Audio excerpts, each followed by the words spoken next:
Reality. যত আপনি paragraph দিবেন সবগুলো এরকম গ্যাপ হবে।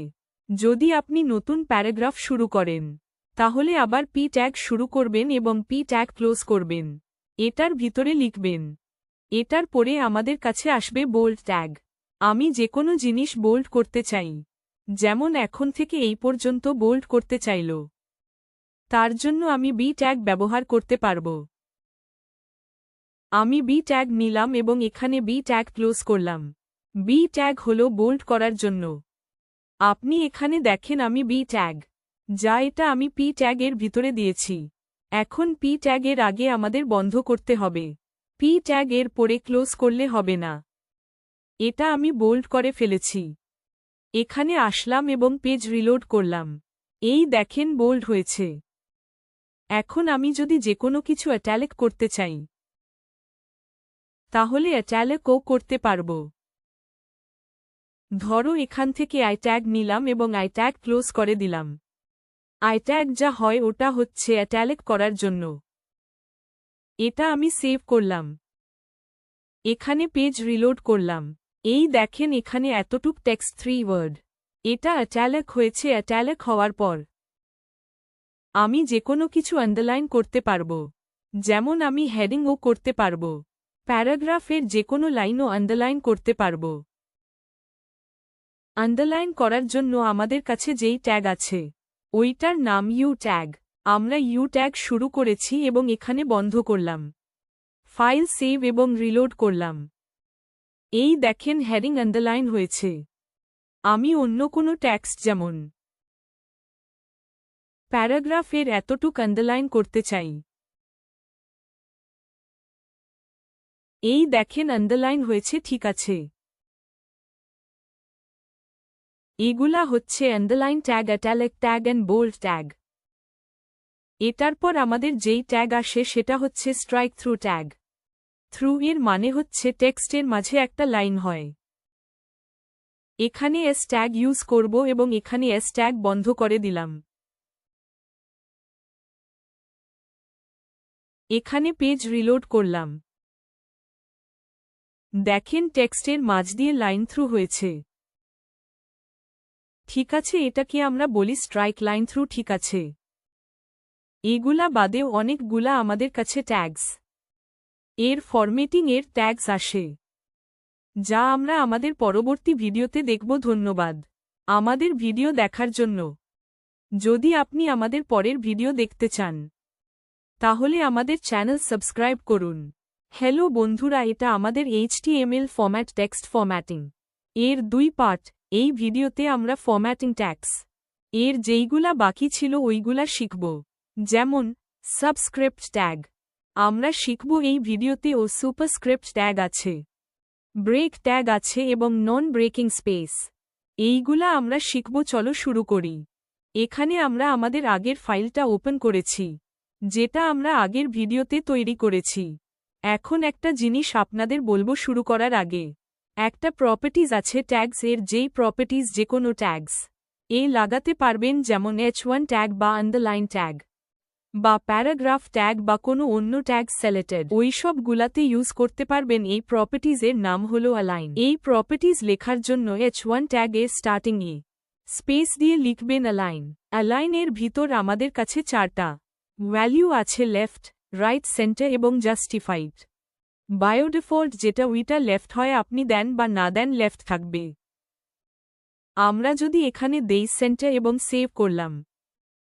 সেভ করলাম এবং এখান থেকে রান করলাম, লঞ্চ ইন ক্রোম, তো দেখেন এই হেডিংটা সেন্টার আইসা পড়ছে। আর যদি আমরা এখানে এটা না দিতাম, সেভ করলা ফাইলটা, রিফ্রেশ করলাম, এই দেখেন এটা লেফটে এসেছে, বায়ো ডিফল্ট লেফটেই আর আমরা যদি এখানে রাইট দিয়ে দেখাই আপনাদের, দেখেন এই দেখেন আমাদের হেডিংটা রাইটে এসে পড়েছে। আর একটা হলো জাস্টিফাই। বেসিক্যালি আমরা প্যারাগ্রাফ ইউজ করি। আমি আপনাদের দেখাই, এটা আমাদের প্রথম প্যারাগ্রাফ আর এটাতে আমরা দিয়ে দিলাম অ্যালাইন জাস্টিফাই। এখানে দেখেন ইকুয়াল অ্যালাইন একদম ঠিক আছে। এখানে দেখেন ইকুয়াল অ্যালাইন একদম ঠিক আছে। আর যদি আমরা এখানে কিছু না দেই তাহলে বায়ো ডিফল্ট এটা লেফট অ্যালাইন। এই দেখেন এদিকে অ্যাকুয়াল, কিন্তু এইদিকে আগে পিছে যায়। আর যদি এখানে আমরা রাইট দেই তাহলে দেখেন, এই দেখেন এদিকে অ্যাকুয়াল, কিন্তু লেফটে আনইকুয়াল হয়েছে, মানে আগে পিছে হয়েছে। আর যদি আমরা এখানে সেন্টার দেই, সেভ করলাম, দেখেন লেফটে অ্যাকুয়াল না, আবার রাইটে অ্যাকুয়াল না, সব লাইন মাঝখানে। তো এটা আমাদের অ্যালাইন প্রপার্টিজ। এখন আমরা শিখব সুপারস্ক্রিপ্ট ট্যাগ শিখব। তো সুপারস্ক্রিপ্ট ট্যাগ কি কাজ করে আপনাদের দেখাই। এখানে আমরা কোনো ডেট মানে তারিখ লিখতে চাই, যেমন 12th। অ্যাকচুয়ালি টিএইচ যেটা হয় আমাদের এটা একটু উপরে হয়। আর যদি আমরা এভাবে লিখি তাহলে হবে না, নর্মালি দেখেন টেক্সট। আর যদি এটা একটু উপরে দিতে চাই তাহলে সুপারস্ক্রিপ্ট ট্যাগ দিতে হবে। তার জন্য লিখব 12 সাব টিএইচ এবং সাব এখানে ক্লোজ করে দিব। এখানে পেজটা রিফ্রেশ করে দিলাম, তো দেখেন টিএইচ একটু উপরে আছে। তো এটা ডেট এ অনেক ইউজ হয় বা ম্যাথের ফর্মুলাতে ইউজ হয়। আর যদি আপনি কোনো ওয়েবসাইট বানান যেখানে ডেট ইউজ হবে, সেখানে আপনি সাবস্ক্রিপ্ট ট্যাগ ইউজ করতে পারবেন। আরও একটা ফর্মুলা আছে, যেমন H2O, তো এখানে যে টোটা সেটা নিচে দেখাতে চাই। এটা একটা ওয়াটারের ফর্মুলা যেটা সায়েন্সের স্টুডেন্টরা জানে। তো আমি টুটা নিচে দেখাতে চাই, এটা এভাবে হবে না। এটার জন্য একটা ট্যাগ আসে এসইউবি। এসইউপি মানে হল উপরে এবং এসইউবি হয় নিচে। এখানে 2 এর সাথে ওটা কেটে পিছনে দিতে হবে। সেভ করি, তো যেই জিনিস নিচে নিতে হবে তার জন্য সাবস্ক্রিপ্ট ট্যাগ।